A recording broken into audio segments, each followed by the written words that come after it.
దేవునికి స్తోత్రం. హల్లెలూయా. Good Friday రోజు యేసు ప్రభువు సిలువలో మరణించాడు. సాయంకాలం జరిగిన విషయం ఇప్పుడు మనం చదివిన వాక్యం మత్తయి సువార్త 27వ అధ్యాయము 57వ వచనంలో యేసు ప్రభువు సిలువ మీద చనిపోయిన తర్వాత అక్కడ యేసు ప్రభు శిష్యులు స్త్రీలు కొందరు అక్కడే ఉన్నారు. అందులో రహస్యంగా ప్రభువుకు శిష్యులు ఉన్నారు. అందులో ఒక అతను పిలాతు దగ్గరికి వెళ్ళి పర్మిషన్ తీసుకొని యేసు ప్రభువును సమాధిలో పెట్టడానికి అనుమతిని తీసుకొని తన కొరకు తొలిపించుకున్న ఆ సమాధిలో యేసు ప్రభువును పెట్టడము మనం చూస్తాం. గుడ్ ఫ్రైడే రోజు యేసు ప్రభు సిలువలో 7 మాటలు మాట్లాడాడు. 7వ మాట ఆయన ప్రాణం విడిచాడు అని చెప్పి ఎప్పుడు చనిపోయాడని ఏడ్చి దుఃఖపడి ప్రార్థనలు ముగించుకొని మన ఇళ్ళకి వెళ్ళిపోయాము. దాని తర్వాత ఏం జరిగింది అనేది ఈరోజు శనివారము మనము కొన్ని మాటలు వాటికి ధ్యానం చేస్తాం.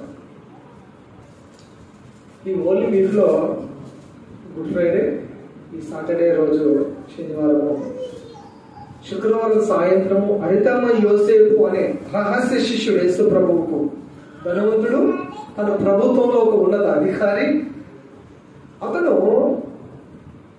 పిలాతు దగ్గరికి వెళ్ళి పర్మిషన్ తీసుకొని యేసు దేహమును తన కొరకు తొలిపించుకున్న ఆ క్రొత్తదైన ఆ సమాధిలో ఉంచి సమాధికి ద్వారము పెద్ద రాయి పొందించి వెళ్ళిపోయారు. సమాధి చేసిన తర్వాత ఇంకా జీర్ణించుకోలేక మగ్దలేని మరియ, వేరొక మరియ అక్కడనే సమాధి దగ్గర ఎదురుగా కూర్చొని ఉన్నారు. ఈ సంఘటనను వాళ్ళు జీర్ణించుకోలేకపోతున్నారు. అసలు ఏం జరిగింది, ఎంత జరిగిపోయింది ఇది? నిన్న ఉన్నటి వరకు మనతోనే ఉండే ప్రభు ఎంత ప్రేమ గలవాడు, ఎంత జాలి గలవాడు, ఎంత దయగలిగిన వాడు, ఎవరికి హాని చేయని వాడు, ఎన్నో బోధలు చేశాడు, ఎందరో రోగులు బాగు చేశాడు, కుష్ఠరోగాన్ని బాగు చేశాడు, పక్షవాయువు గల వారిని బాగు చేశాడు, చచ్చిపోయిన వారిని సైతం లేపాడు, ఎవరికి హాని చేయలేదు కదా. ఆయన ఇంత ఘోరంగా క్రూరంగా హింసించి చంపారే అని చెప్పి అక్కడ కొందరు స్త్రీలు ధైర్యంగా అక్కడే నిలబడి అక్కడే కూర్చొని ఉన్నారు. సమాధి దగ్గర సమాధి చేశారు. వారు ఎవరింటికి వాళ్ళు వెళ్ళిపోయారు. ఈ శనివారము ఈ రోజంతా యేసు ప్రభు సమాధిలో ఉన్నాడు. యేసు ప్రభు సమాధిలో ఉన్నాడు. దేవుని వాక్యం చెప్తుంది, యేసు ప్రభు చనిపోక మునిపే మనుష్య కుమారుడు చనిపోయి 3వ రోజు తిరిగి లేస్తాడు అని యేసు ప్రభు చెప్పాడు. జరగబోయే విషయాన్ని, ఏం జరగబోతుందో ముందు ప్లాన్ అంతటిని, ప్రోగ్రామ్ షీట్ అంతటిని యేసు ప్రభు ముందే చెప్పాడు. మనుషుల చేతికి అప్పగించబడి ఆయన క్రూరంగా హింసించబడి చంపబడి 3వ రోజున తిరిగి లేస్తాడు. రేపు ఈస్టర్, ఆయన పెద్దల కడనే ఇంకా సూర్యోదయం కాక మునపే ఆయన సమాధి చేయించి ఇచ్చిన విషయం మనకు తెలుసు. శనివారము అనగా ఈ రోజు ప్రభు ఆయన సమాధిలో ఉన్నాడు. సమాధిలో ఉండి ఆయన ఏం చేస్తున్నాడు, ఆయన పనులు ఏంటి? ప్రభు ఎప్పుడు ఖాళీగా లేదు. ఆయన ఎప్పుడు ఖాళీగా లేదు. బైబిల్లో చూస్తే మనం ఎఫెసీ పత్రిక 4వ అధ్యాయంలో ఒక మాట గమనిద్దామా? ఎఫెసీ పత్రిక 4వ అధ్యాయము 8వ వచనం.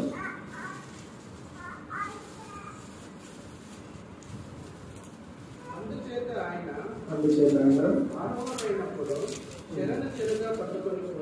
చెరను చెరగా పట్టుకొని పోయి మనుషులకు జీవులను అనుగ్రహించదని చెప్పబడి ఉన్నది. ఆరోహణం ఆయన అనగా ఆయన భూమి యొక్క క్రింది భాగములకు దిగిననియు ఉద్యమించుచున్నది కదా. దిగినవాడు తానే సమస్తమును నింపునట్లు ఆకాశ మండలములన్నిటికంటే వరిపై ఆరోహణమైన వాడునై ఉన్నాడు. దేవునికి స్తోత్రం. హల్లెలూయా. ఇక్కడ చూసినప్పుడు యేసు ప్రభువు సమాధిలో ఉన్నాడు. 8వ వచనంలో చెరను చెరగ పట్టుకొని మనుషులకు ఈవులను అనుగ్రహిస్తున్నాడు. యేసు క్రీస్తు ప్రభువు ఈ భూమి మీదకి రాకమునుపు యేసు ప్రభు నామం ఎరగని వారు, యేసు ప్రభు కొరకు హతసాక్షులైన వారు, యేసు ప్రభు కొరకు ప్రాణం పెట్టిన వారు, వారందరినీ ఆయన చెరపట్టుకొని వస్తాడు. ఆయన సమాధిలో ఉండి ఆత్మల యొద్దకు వెళ్ళి యేసు ప్రభు కొరకు విమోచన కొరకు ఎదురు చూస్తున్న వారి కొరకు ఆయన వారిని తీసుకురావడానికి లేదా వారిని బలపరచడానికి ఆదరించడానికి పని కలిగి ఉన్నాడు. యేసు ప్రభువు పుట్టినప్పుడు 2 సంవత్సరాల మగపిల్లలందరినీ చంపుకున్నారు. మోషే కాలంలో 2 సంవత్సరాల పిల్లలందరినీ చంపుకున్నారు. యేసు ప్రభు కొరకు హతసాక్షులైన వారు ఎందరో ఉన్నారు. వారందరూ ఎదురు చూస్తున్నారు. యేసు ప్రభు కొరకు ఎదురు చూస్తూ ఉన్నారు. అందుకనే రోమ పత్రికలో ఒక మాట ఒకసారి చదవండి. రోమా 8, రోమిలోకి రాసిన పత్రిక 8వ అధ్యాయము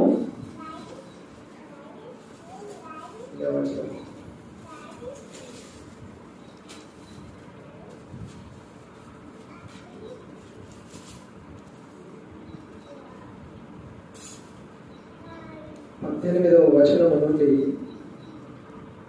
25వ వచనం వరకు ఒకసారి చదువుదామా? మన ఎడల ప్రత్యక్షం కాబోవు మహిమ ఎదుట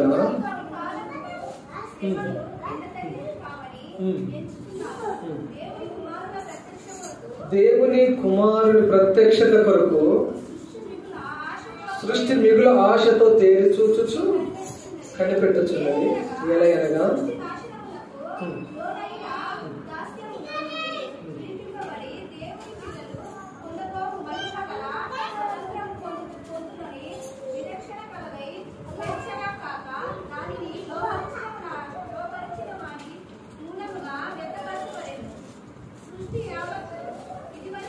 సృష్టి యావత్తు ఇది వరకు ఏకగ్రీవముగా మూలుగుచు రసవేదన పడుచున్నదని ఎరుగుదును.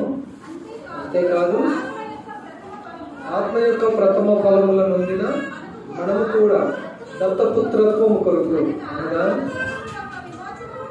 ఈ విషయం చెప్పడానికి ఈ మాటలన్నీ చదివాము. అనగా మన దేహము యొక్క విమోచనము కొరకు కనిపెట్టచ్చు. మనలో మనము మూలుగుచున్నాము.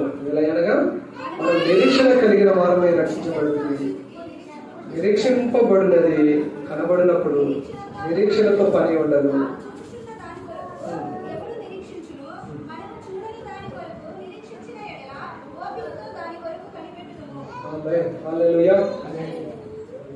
ఇక్కడ మూలుగులు ఉన్నాయి.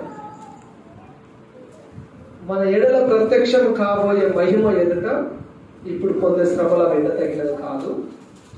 దేవుని కుమారుల ప్రత్యక్షత కొరకు సృష్టి మూలుగుచున్నది. వాక్యం చెప్తుంది, సృష్టి మూలుగుచున్నది.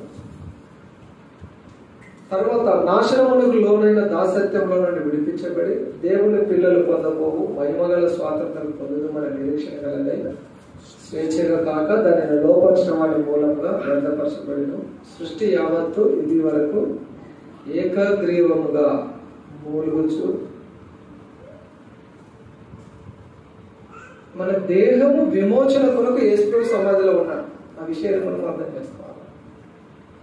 మనల్ని విమోచించేది, మనల్ని పరలోక రాజ్యానికి చేర్చేది, మన నిరీక్షణకు కర్త, మన నిరీక్షణకు ఆధారము ఆయనే. కాబట్టి ఆత్మ యొక్క ప్రథమ ఫలము,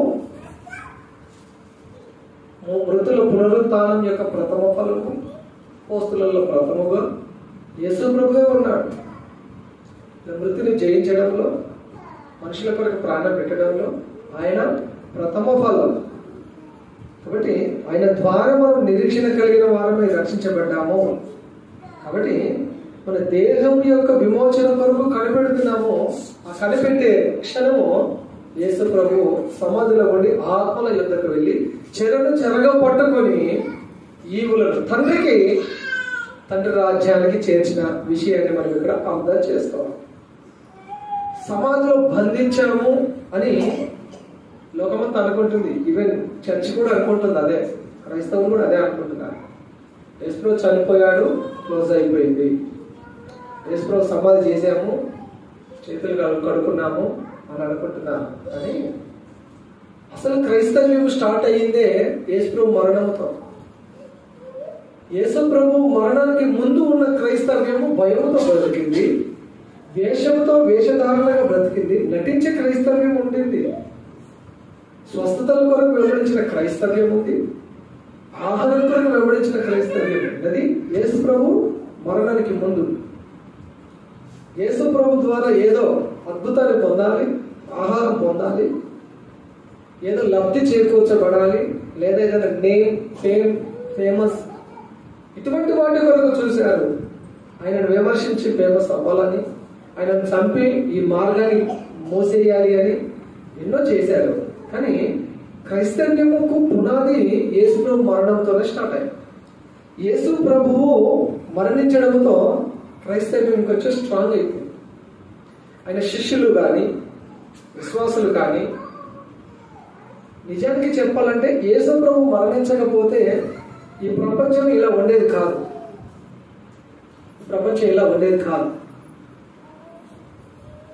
లోతు దినములలో సొదొమ గొమొర్రాలో ఎట్లా పాపముతో విచ్చలవిడిగా బ్రతికారో అట్లా ఉండేది,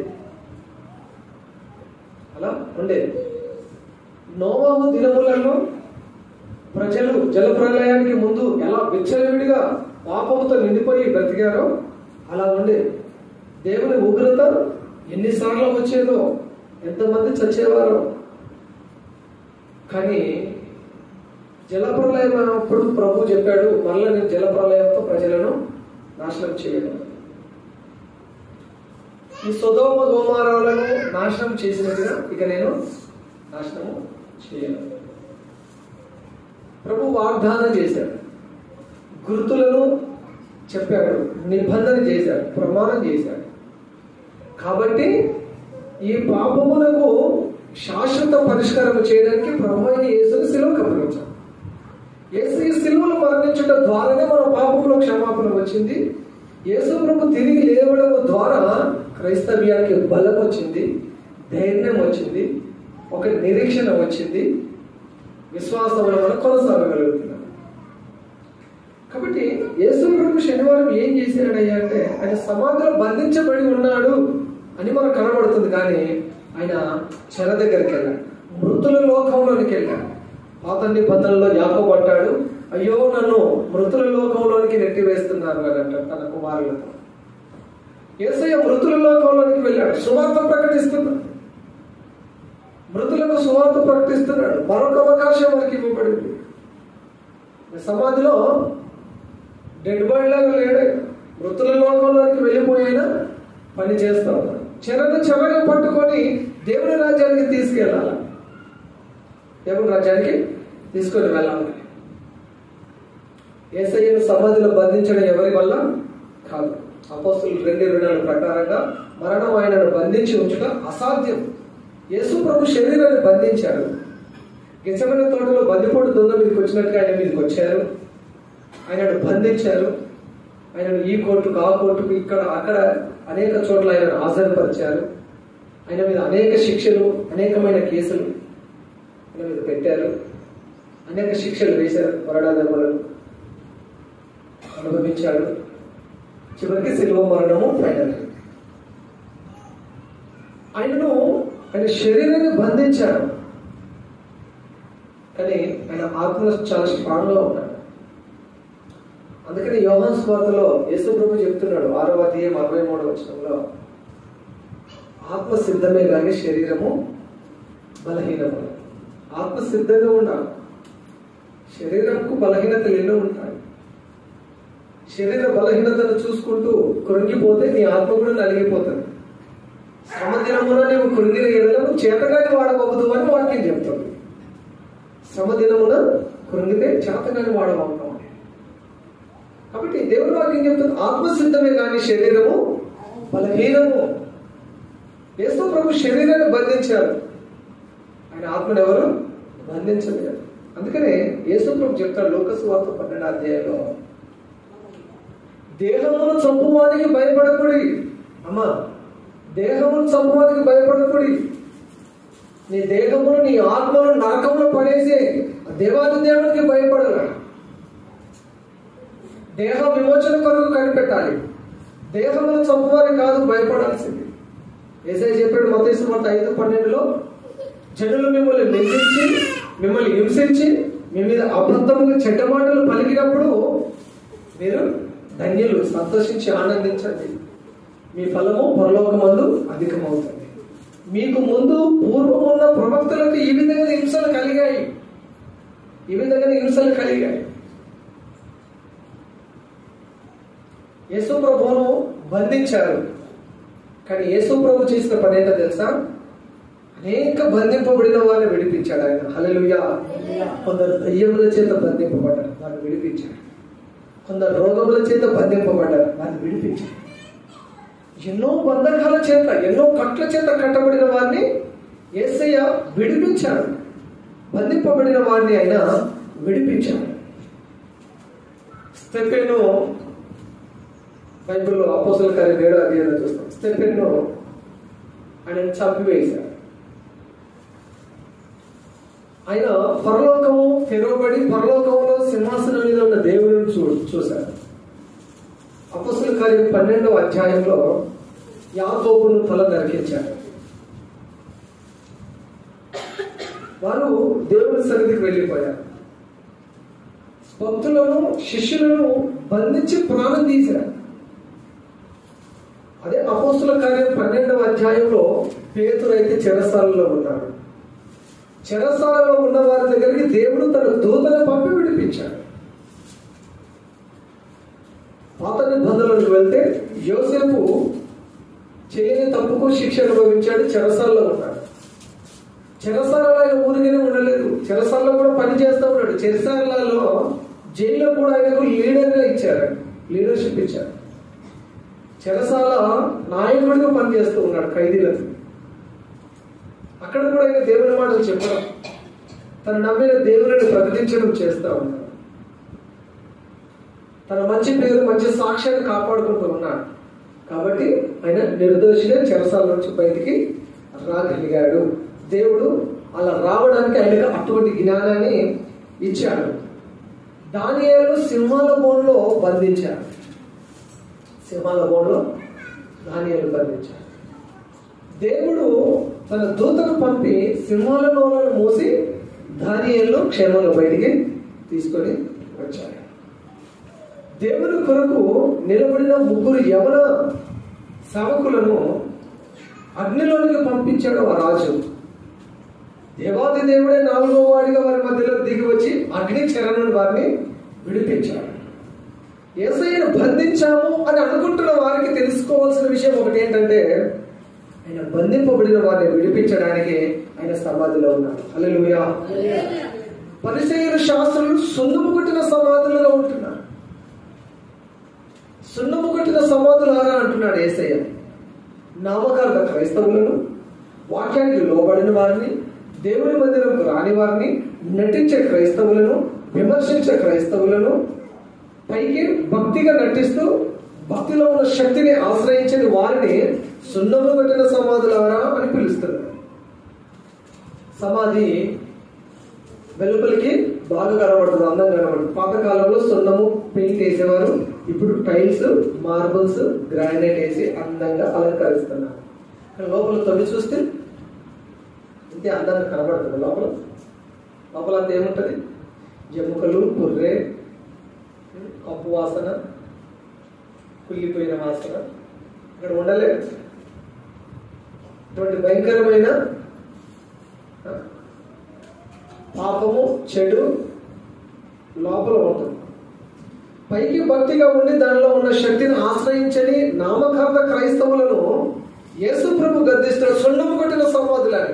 యేసు ప్రభు సమాధిని చేశాము, సమాధిలోనే ఆయన కుళ్ళిపోతాడని అనుకున్నారు. కానీ యేసు ప్రభు సమాధిలో కుళ్ళిపోవడానికి రాలేదు. సమాధులలో ఉన్న వారికి, చెరలో ఉన్న వారికి, దేహ విమోచన కొరకు కనిపెట్టుతున్న వారిని విమోచించడానికి యేసు ప్రభు సమాధిలో ఉన్నాడు. హల్లెలూయా. యేసు ప్రభు సమాధిలో ఉన్నాడు. చివరికి ఒక వాక్యం చదువుదామా? హెబ్రీయులకు రాసిన పత్రిక 11వ అధ్యాయం. హెబ్రీ 11 చదవండి.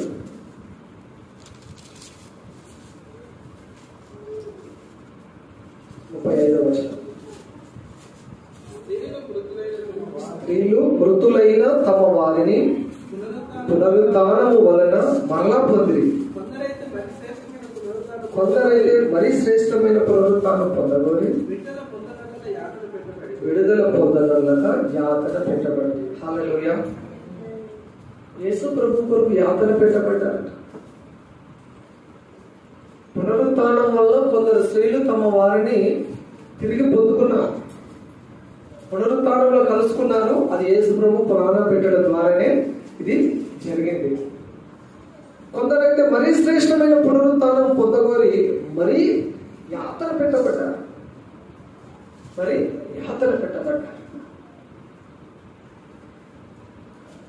ఎలాంటి కష్టం ఉన్నా, ఎలాంటి శ్రమ ఉన్నా, ఎలాంటి ఇబ్బంది ఉన్నా నేను యేసు ప్రభు బిడ్డను అని చెప్పగలగాలి. నేను యేసయ్యను ప్రేమిస్తున్నాను అని చెప్పగలగాలి.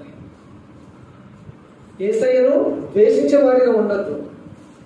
ఎలాంటి పరిస్థితులలో ఉన్నా సరే యేసయ్య నేను ప్రేమిస్తున్నాను, యేసయ్య కొరకు ఎక్కడి వరకు నేను వెళ్ళగలను, యేసయ్య కొరకు ఏదైనా నేను చేయగలను, ఆయనకు మహిమ వస్తుందంటే మరణానికి కూడా నేను వెనకాడను అన్నంతగా మన విశ్వాసం ఉండాలి. హల్లెలూయా. అంతగా మన విశ్వాసము ఉండాలి.